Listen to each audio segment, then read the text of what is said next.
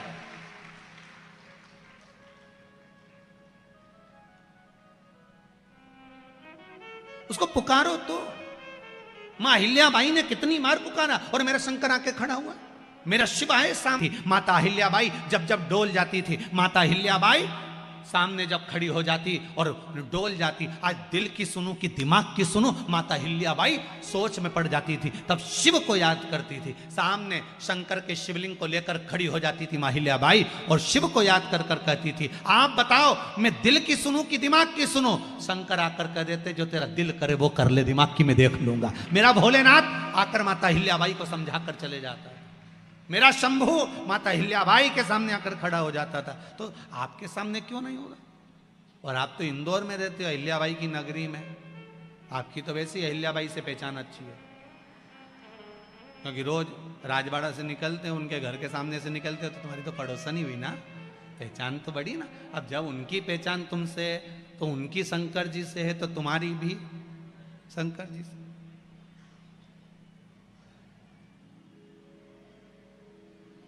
पहचान वाली बात होती है ना, जैसे तुमने कहा क्यों साहब तुम पहचानते हो सीवर वाला महाराज के? हाँ, हमारे यहाँ तुम आना जाना, हमें मिला दोगे क्या? हो तो उसी तरह तुम एक आध बार अहिल्याबाई से जाके निवेदन तो करो, माँ ये राजमाता नहीं है, हम तो कहेंगे माता अहिल्याबाई होलकर एक संत है, उस संत से जाकर प्रार्थना करो कि हमें शिव से मिला दो।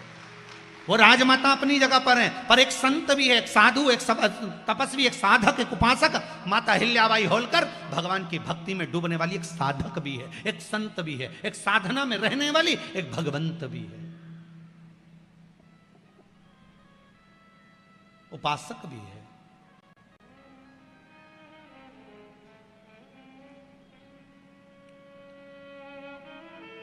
अब कहो तो उससे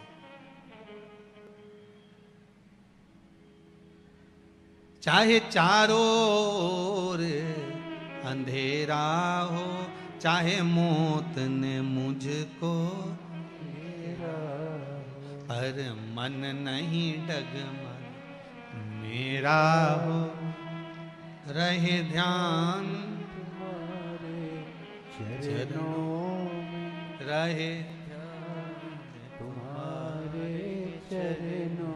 पूर्ण विश्वास के साथ आप शिव की आराधना करें, पूर्ण भरोसे के साथ आप शंकर का अनुमोदन करें।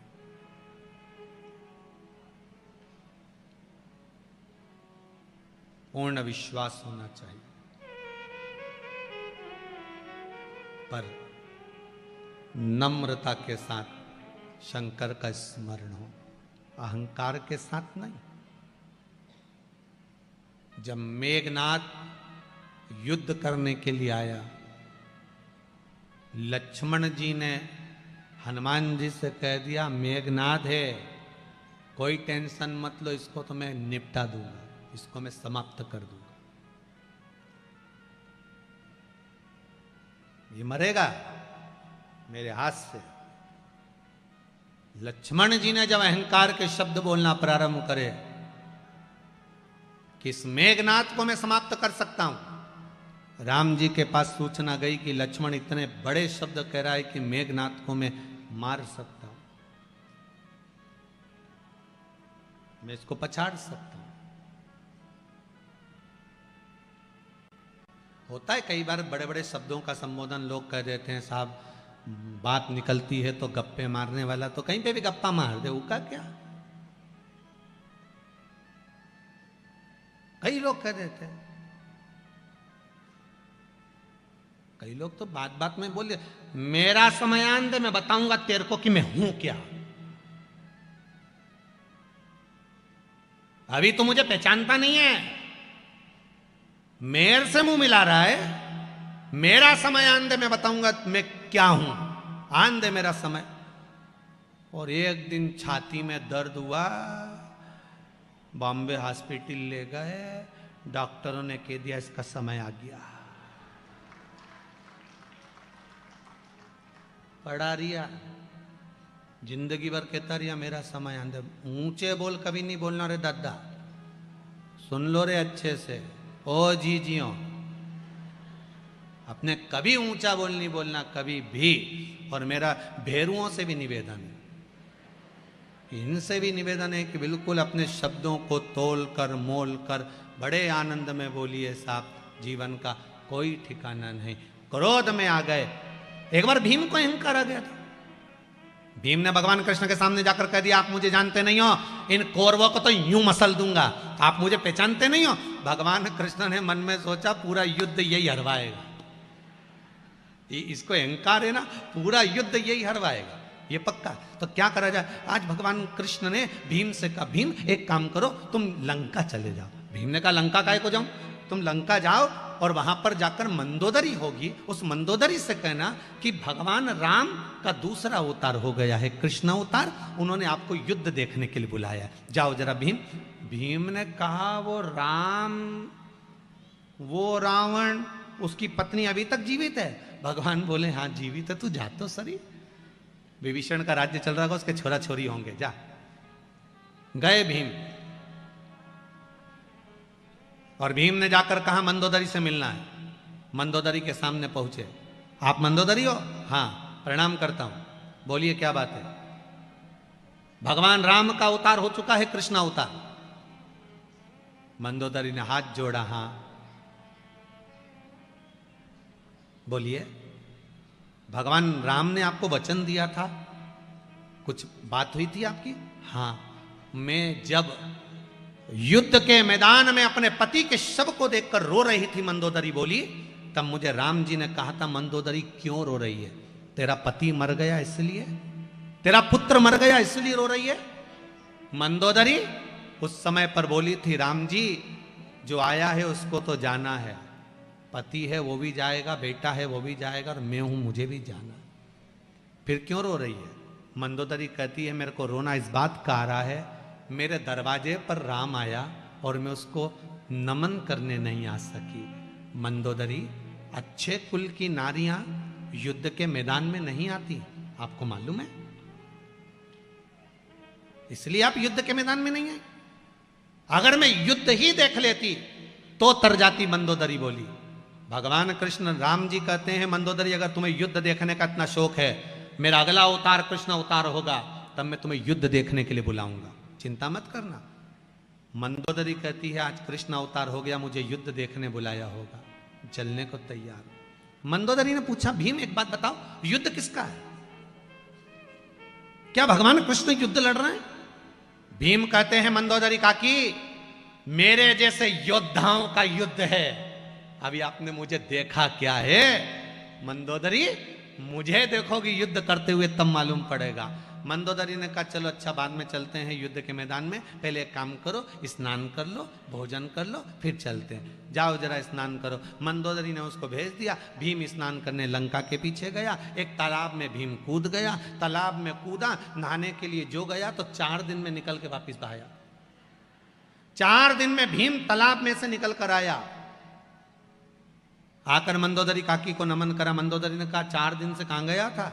भीम कहता है मैया एक बात समझ में नहीं आया मंदोदरी काकी, समुद्र में कूदता था, 1 सेकंड में था पाकर छू कर ऊपर आ जाता था, पर तुम्हारी लंका में ना जाने कौन सा तालाब है जिसमें कूदा, 4 दिन हो गए तो भी था नहीं मिल पाया, तो निकल कर बाहर आया। मंदोदरी ने पूछा नहाने कहां गया था?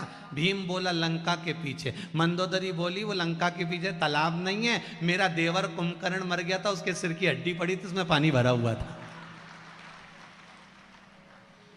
मेरा देवर कुंभकर्ण मर गया था जिसके सिर की हड्डी में पानी भरा था, उसमें नहाने में भीम तुझे 4 दिन लग गए, और तू कहता है मेरे जैसे शूरवीरों का युद्ध है, जिसके देवर के सिर की हड्डी में से निकलने में 4 दिन लग गया। अरे ओ भेरू, ये अकड़ अपने पास रख ले। भीम की आंख में जल भर गया, मंदोदरी के चरण पकड़ लिए। पूरे कौरव और पांडवों का युद्ध देखना, सबका युद्ध दिखाया, पर भीम का नहीं दिखाया। जिसका अहंकार टूट जाता है वो कभी सामने ही नहीं आता है, सामने पहुंचता ही नहीं। टूट गया अहंकार,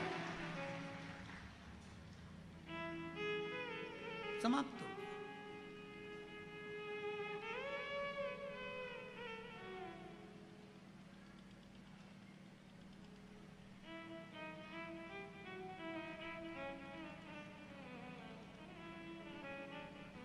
अहंकार चले गया उसका। महाराज, आज लक्ष्मण जी को अहंकार था। लक्ष्मण जी कहते मेघनाथ को मैं मार सकता हूं। भगवान ने बुलाया लक्ष्मण को एक कटोरा दे दिया, कटोरा ले जा, भिक्षा मांग कर ला जा। युद्ध के मैदान में मैं भिक्षा मांगू? हाँ, किससे मांगना है? राम जी ने कहा सबसे पहला व्यक्ति जो मिलेगा उससे भिक्षा मांग कर ला, चले जा यहां से। लक्ष्मण जी कटोरा लेकर गए तो रावण के ही सैनिकों में से एक सैनिक मिल गया। लक्ष्मण जी ने मन में सोचा, बताओ इससे भीख मांगना पड़ रही भिक्षा। सैनिक से कहा भिक्षाम दे, कुछ दे दो।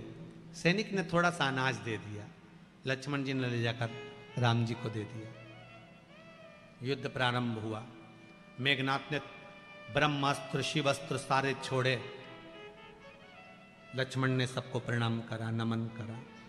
आखिरी में मेघनाथ के प्राणों को हर लिया। हनुमान जी के मन में यह बात सटपटा रही थी कि भगवान ने इससे भिक्षा क्यों मंगवाई। जब मेघनाथ को मारकर लक्ष्मण जी आ गए, प्रणाम करा भगवान को, तब हनुमान जी ने पूछ लिया, एक बात तो बताओ प्रभु, आपने लक्ष्मण से भिक्षा क्यों मंगवाई थी? युद्ध के मैदान में आप लक्ष्मण से भिक्षा क्यों मंगवा रहे थे? भगवान कहते हैं, हनुमान, मैंने लक्ष्मण से भिक्षा इसलिए मंगवाई थी कि इसका अहंकार समाप्त हो जाए और इसका हृदय में नम्रता आ जाए।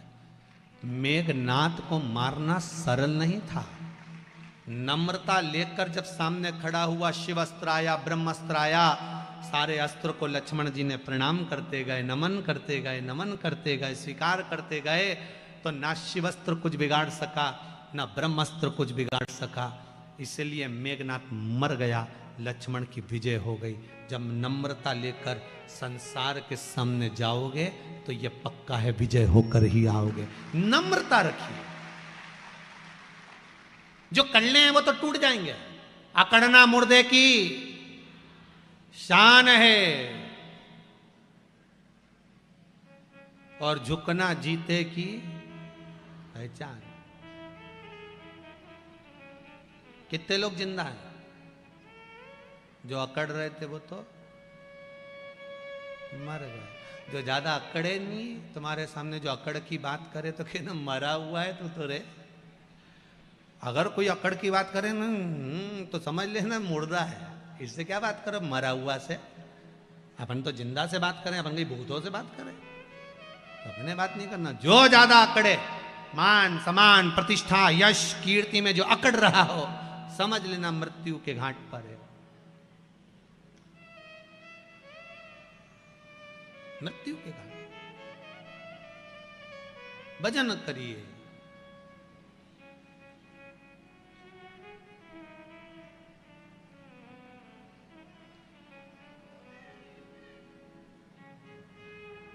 महाराज, जब भजन में चित्त लग जाएगा तो एक आनंद की अनुभूति हो जाएगी। आपको अगर कोई पद मिला है, आपको अगर कोई चीज मिली है तो आप उसका दुरुपयोग करो। शंकर भगवान रुद्र हैं, पर यह जरूरी नहीं है कि वो बार बार क्रोध करें, बार बार क्रोधित हों। ये शिव जी नहीं जानते।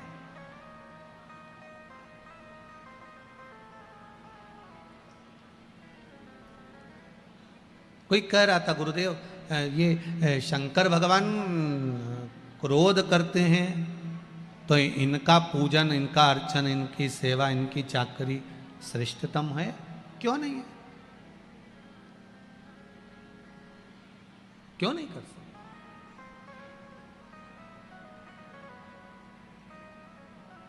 शिव क्रोध करते हैं, मना नहीं है, पर कब करना है, किस जगह पर करना है, किस स्थान पर करना है, ये शंकर अच्छी तरह से जानते। मेरा भोलेनाथ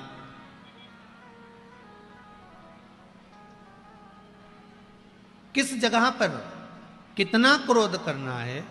देखो, एक माता पिता अगर बच्चे पर बार बार क्रोध करेंगे तो बच्चा आपका कहना मानेगा क्या? जरा जम के बोलिए, मानेगा क्या? एक बहू को बार बार टॉर्चर करोगे, बार बार बोलोगे तो बहू आपकी कहना मानेगी क्या? नहीं। बेटा आपका कहना मानेगा क्या? नहीं। आप बार बार क्रोध करोगे तो नहीं मानेगा। हाँ, उस क्रोध को बचा कर रखो, जब जरूरत हो उस समय पर आप बोलोगे तो उसको स्वीकार करेगा।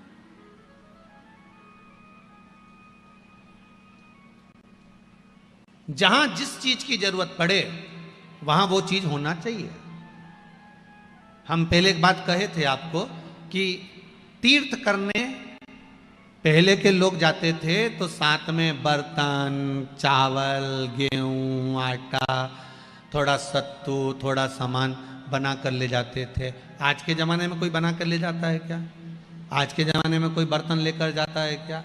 नहीं। आज के ज़माने में क्या लेकर जाते हैं? 2000 के नोट की गड्डी जेब में फंसा और चले जाओ। सही है कि गलत है? बस कड़कता हुआ नोट जेब में होना तो गर्म पानी भी मिलेगा, कड़कता हुआ जेब में नोट होगा तो फिर तुमको भोजन भी मिलेगा, जो चाहो। फिर तो तुमको मीन समझ गए क्या? वो चाउमीन भी अगर मांगोगे तो मिल जाएगा, गोलगप्पा भी मांगोगे तो मिल जाएगा। आप अगर जा रहे हो फिर तो आपको प्राप्त हो जाएगा। आपके पास में, आपकी जेब में अगर धन है, 2000 के नोट की गड्डी, 500 के नोट की गड्डी आपकी जेब में पड़ी हुई है, 200 के नोट की गड्डी पड़ी है, 100 के नोट की गड्डी पड़ी है, कड़कता हुआ नोट आपकी जेब में है, तो आपको सारा सामान आपको हाथ की हाथ मिल जाएगा, कुछ ले जाने की जरूरत नहीं है। उसी तरह जीव जब यहां से जाता है कुछ लेकर जाता है क्या? कुछ भी नहीं। क्यों?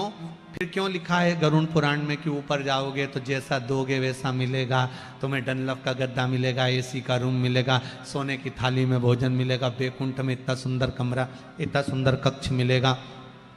ये सब क्यों कहा जाता है कि आपको इतना सब कुछ प्राप्त होगा, इतना सब कुछ मिलेगा? उसका कारण क्या है? तो शास्त्र कहता है भगवान के नाम की गड्डी अगर हृदय में बांध कर ले जाओगे तो सारा सुख बैकुंठ में भी प्राप्त हो जाएगा। बस भगवान के नाम की गड्डी होना चाहिए, भगवान का नाम साथ में होना चाहिए। कलयुग केवल नाम आधारा, सुमर सुमर नर उतरहि पारा। कली काल में केवल एक नाम की आधारशिला है। भगवान के नाम को आधार बनाकर जो भगवान की अविरल भक्ति में डूबता है उसकी नैया पार। क्रोध करो, मना नहीं है, पर जरा जर्सी बात में क्रोध करो, ये कहां की बात है? पत्नी और पति दोनों के क्रोध में एक अंतर है। क्या अंतर है पत्नी और पति के क्रोध में? जम के बोलो जरा, किसी को मालूम हो तो जरूर बताना। पति और पत्नी के क्रोध में एक अंतर है। पति क्रोध में होता है तो लड़ झगड़ के बाहर जाता है, घर से बाहर चले जाता है, और पत्नी क्रोध में होती है तो लड़ झगड़ के कमरे के अंदर चली जाती है। अंतर है कि नहीं दोनों में? बोलो सही है कि गलत है? पति को झगड़ा होगा, गुस्सा आएगा, क्रोध आएगा, लड़ेगा, झगड़ेगा तो तुरंत मैं तो जा रहा, तेरे से तो बात करना ही बेकार है, वो जाए वो जाए वो जाए। और पत्नी को अगर गुस्सा आया, लड़ झगड़ के, तो ये अंदर गई, कुंडी लगाई, तकिया में मुंह और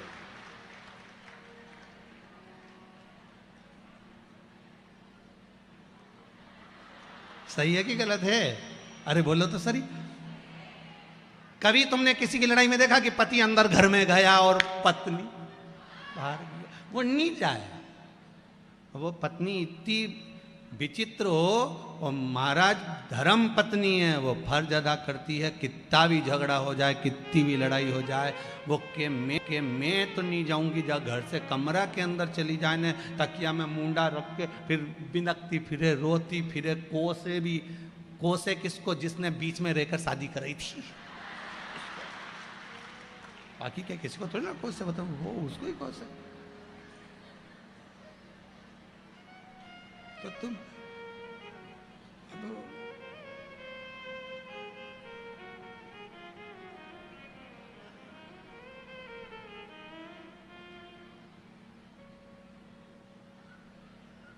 वो अंदर जा रही है रोने के लिए, वो बाहर चले गया क्रोध। क्रोध होता है कभी कभी। एक व्यक्ति झगड़ा कर कर बाहर गया, उसने कसम खा ली कि अब मैं घर ही नहीं आऊंगा चाहे कुछ भी हो जाए।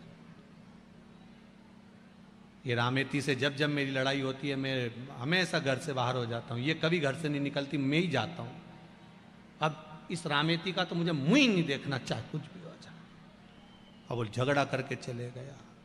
जैसे ही वो बाहर निकला, सामने से एक बहुत बड़ा ट्रक आ रहा था। इसके पुण्य सामने आ गए, आकाशवाणी हो गई, सामने से ट्रक आ रहा है, ड्राइवर सो गया, वहां से हट जाओ मर जाओगे। बेचारा साइड में हो गया। भले ट्रक में मर जाऊंगा पर रामेती तेरा मुंह नहीं देखूंगा। और आगे गया, सामने से एक बहुत बड़ा पत्थर लुढ़कते हुआ आ रहा था। आकाशवाणी हो गई, सामने से पत्थर आ रहा है, एक साइड हो जा। फिर और आगे बढ़ा, एक बस में चढ़ने लगा।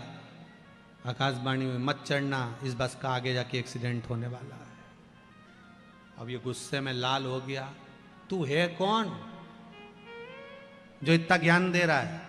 बस में चढ़ने के लिए बोल रहा है मत चढ़। जब घोड़ी पे चढ़ा था जब नहीं बोला कि मत चढ़? उसी दिन बोल देता, नहीं चढ़ता मैं एक बार भी। इतना में रामेती ने अपने छोरा उनको बोला, जरा थारा फिर पिताजी के देखिए, अरे सुबह से रोटी वोटी नहीं खाई हो।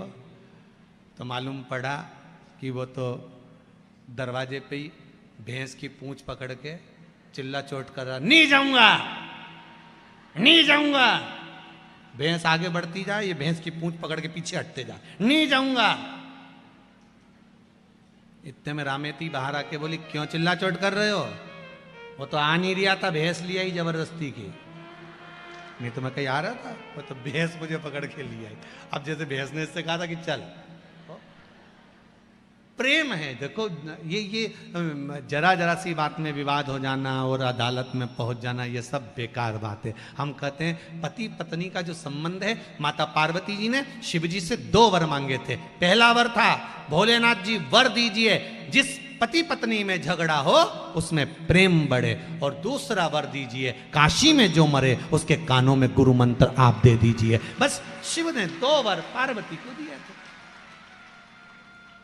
माता पार्वती को शंकर भगवान ने 2 वर दिए थे। पति पत्नी में झगड़ा होगा, आपस में प्रेम बढ़ेगा। आज भी पति पत्नी में झगड़ा होता है, दोनों में प्रेम बढ़ता है। कितना भी झगड़ा कर ले, आखिरी में पति घर आकर पूछता जरूर है, क्यों तेरी मम्मी कहां गई? तुरंत पूछे, तुरंत। झगड़ा, प्रेम बढ़ता।